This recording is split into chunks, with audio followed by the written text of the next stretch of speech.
Welcome back to In the Garden. I'm here with Craig from Grange Co-op, and today we're going to be talking about azaleas. Craig, so just a little bit about these types of flowers. It's spring, we're getting close to summer, good warm temperatures. Are these the best for that? Yeah, so this is the time of year when people kind of flood into our stores. They see these blooming, people have them in their landscapes, and it's a green plant most of the year, but right now you'll get these just amazing, it'll look like the whole plant is like one big flower, Nice. like it is completely covered in flowers. And so this is the time of year when people really start kind of flocking in for these. Azaleas are just amazing little shrubs. They don't get really big, usually stay in maybe the 3 to 4 foot range. Biggest thing with them is we want to be really careful about where we're putting them. Okay. They don't want to be in full sun, so you want to have them on a side of a house or some area where they're getting a little bit more shade. But just a really incredible plant that really anybody can come in. We have tons of varieties people can come in and pick from right now.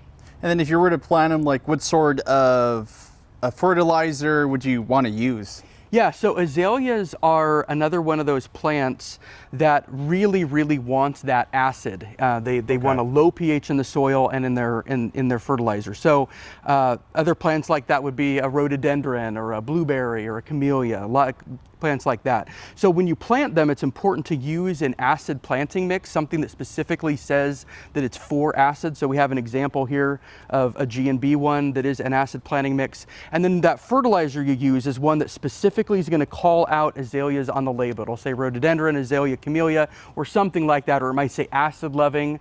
But it's really important that that's what we want to use on azaleas. Okay. They are pretty picky about the soil pH. And is there any other thing people should know about azalea plants, taking care of them? Are they hard to take care of? Like, what's that scale of range for No, taking pretty care of easy, these? pretty easy. You want to be fertilizing them kind of after their bloom period. So when they get done blooming, then you want to be going in and putting in your fertilizer. There's not a whole lot of care to them. They're not a super hard to take care of plant.